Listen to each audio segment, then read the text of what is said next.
Diskarte mo, hahanapin mo yung kulay itim. Kasi Axel, harang mo agad dun sa agaw. Ikaw, kulay itim ka agad. Paano kulay itim? May kulay itim. Yan yung hahanapin mo, di mo natitignan, makikita mo agad yan. For today's kwentuhan, tara samahan nyo kaming mag Hot Wheels hunt. Pero bago ang lahat, kami nga pala si Jom, Angie, and Axel, and we love sharing little slices of our family stories with you. At para mas maging exciting ang araw namin, syempre dapat binyagan yan ni Axel ng pagnaungaw. So, ang aga pa namin pumunta ng Landers ha. Kung makikita ninyo, kami pa talaga yung mga unang taong pumasok sa store. Kaso nga lang, hindi sila nag-restock that weekend. Kaya, sad to say, iyak na lang sa dalawa kong kasama. Pero syempre, kaysa malugmok tayo, gawin nating positibo ang mga bagay-bagay na nangyayaring hindi natin gusto. So, ayan, nag-shopping na lang kami. So, dahil bigo naman sa Landers, kaya dumiretso kami sa may festival mall kasi meron pa kaming isang store na i-check dahil meron pa ngang kulang sa mga koleksyon ni Jomel. So, sa mga ganyang bagay, magkasundo tong magtatay na to. Pero sa ganyang bagay lang ha, pero sa ibang bagay na wala na, lagi na silang magkaaway. So, hindi naman siya bigong makita yung hinahanap niya dito. Kaso nga lang bigo siyang mabili kasi hindi ko siya pinayagan, mga mi. Aba, 645 pesos lang naman yung nag-iisang gusto niya, mga mi. Buti na lang kung yun lang talaga yung gusto niya. After niyang bilhin yun, meron na naman siyang gugustuhin. Di ba? Parang walang katapusan. So, hindi naman sa pangunguripot, pero parang ganun na nga. Nakailang Formula 1 na rin naman siya sa Lander. So, binigyan ko lang naman siya ng positive mindset na within this year, na-feel ko talaga na makukuha mo rin yung gusto mo dyan sa Landers. At least sa Landers, 129 lang. So, para hindi sila dalawang bigo, kaya pinagbigyan na namin si Axel kasi buti na lang nakakita kami ng tigo 155 lang na Hot Wheels dito tapos excavator pa siya. Wow!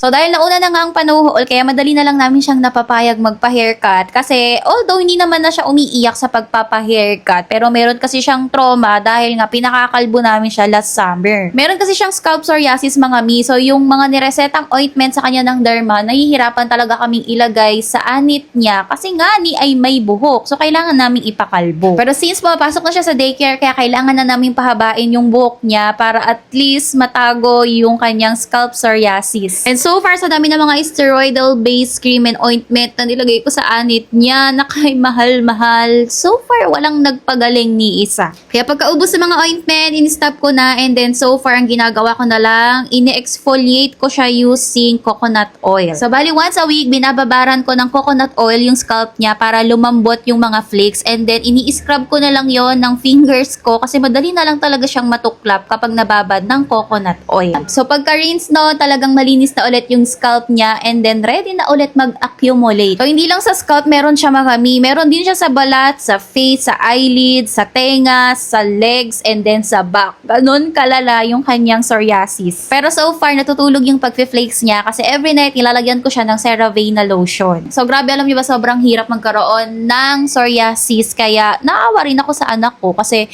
parang habang buhay na niyang dadalhin yung ganitong sakit kasi nga 'di ba autoimmune to. Pero laban lang, kailangan lang natin ng routine para sa ganyan. Anyway, balik tayo sa kwento. Ayun na nga no, dahil minsan na kami talagang makapasok sa mall, kaya kung makikita niyo si Axel, para talagang nakawalang unggoy. So, every time na pupunta kami ng festival mall, hindi pwedeng hindi niya itatry itong ride na to. So, bali 100 pesos per ride yan. And then, buti na nga lang is kaya na niyang mag-isa. Kasi kung hindi, syempre, dalawa pa kaming magbabayad kasi kailangan pa naming samahan. So, after nga nito, nagpapabili pa nga sa candy store dahil nga pag nakakakita talaga ng candy yan, talagang atat na atat siya kasi hindi naman niya lagi talagang nakakain yung mga sweets kasi nga bawal sa kanya at hyper siya. Kaya hindi ko siya pinayagang mag-candy, mga mi, kasi sabi ko unhealthy yan, anak, kaya sige, mag-cotton candy ka na lang. Pero at least, diba sa cotton candy, puro hangin lang naman. Sige lang ate, paglaban mo yan. So, dahil antok na ako nito at mukhang nakakota naman na itong si Axel, kaya nag-aya na akong umuwi. So, hanggang dito na lang muna for today's Jumanji Adventure. Bye-bye!